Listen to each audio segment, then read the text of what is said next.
A Fox News poll reveals 57% of voters say the only way to control the deficit through automatic spending cuts. Very little trust in Congress getting it done on its own. And Peter Schiff is the CEO of Euro Pacific Capital, joins us from Stamford, Connecticut today. What do you make of that, Peter, that people look at this and say, well, I don't know, maybe it's not perfect, but it's the only way we're going to cut spending?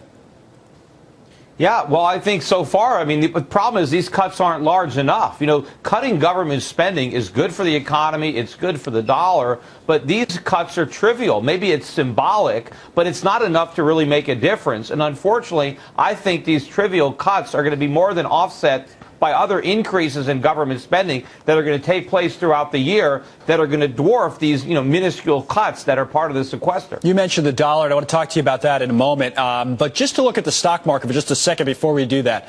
We mentioned a second ago, when Stuart Varney was wrapping up his show, how close we are now to this all-time high in the stock market. The Dow's at 14,081, so less than 100 points. 14,164 is the all-time high. What to make of this kind of collective stock market yawn at all the budget talk in D.C.? What do you make of that? Yeah. Well, first of all, if you adjust the stock market for inflation, we're nowhere near a record high, especially if you use a real barometer, not the CPI. But look, I think the market is missing the boat, missing the point, rather, just like they did in 2007, the last time we were this high. When we were right, around the corner was a financial crisis. I think stock market investors are really oblivious to the problems. They think they've been solved. They think the Fed has an exit strategy that's credible. It doesn't. I think we're still headed for a worse economic crisis than the one that we had in 07. But, I think the real damage is not going to be in the stock market. It's going to be in the bond market. Okay, we can talk about that, but that's obviously, and you're known for strong language, but that's pretty strong language saying we're headed for a worse crisis that's worse than what we went through 07, 08. What do you mean by that? What would it look like?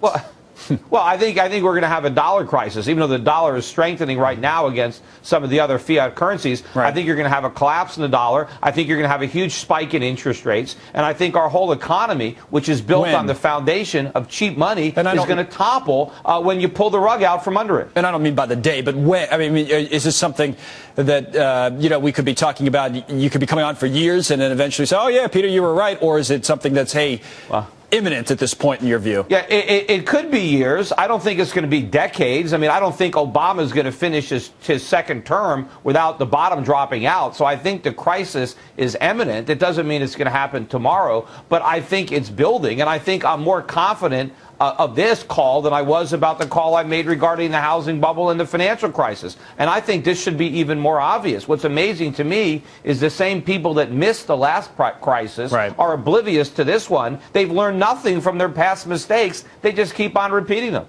Before the end of a second Obama term. That's the prediction. Peter Schiff.